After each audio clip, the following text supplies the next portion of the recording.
Le jeu que je viens de trouver sur Steam est trop bizarre. Slaves of Rome. C'est présenté comme un jeu de simulation RPG BDSM dans la Rome antique. Ça n'a absolument aucun sens, mais c'est totalement débile. Tu y joues un propriétaire d'esclaves romains, et ton objectif c'est de dresser tes esclaves. Oui, dresser tes esclaves. Le jeu dit vouloir refléter correctement l'histoire. Mais du coup, est-ce qu'à Rome, les maîtres avaient vraiment le droit de faire tout ça à leurs esclaves? C'est décodant. Oh la bande-annonce, elle est what the fuck. Dans la Rome antique, un esclave, c'est une propriété, c'est vrai.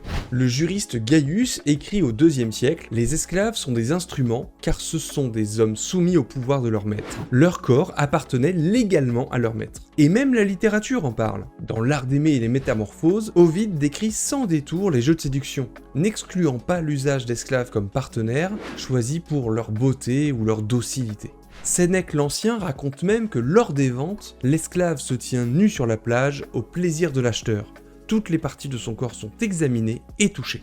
L'usage sexuel d'esclaves était donc admis, légal, mais pas systématique. Certains Romains critiquaient ces pratiques, comme le philosophe Musonius Rufus, qui condamnait les relations sexuelles avec les esclaves. Non pas par respect pour eux, ils n'avaient aucun droit, mais au nom de la maîtrise de soi et de la vertu des Romains. Et en fait, en y réfléchissant, Slaves of Rome ne montre pas du tout Rome, mais une Rome fantasmée, celle du 19e siècle, et des péplums sulfureux plutôt du 20e siècle. Comme le rappelle l'historien Christian-Georges Schwetzel, cette image d'une Rome obsédée par le sexe vient surtout de notre imaginaire moderne, et pas du tout des sources antiques. Alors, faire un jeu de BDSM, ok, ils ont le droit, mais cette pratique repose sur le consentement.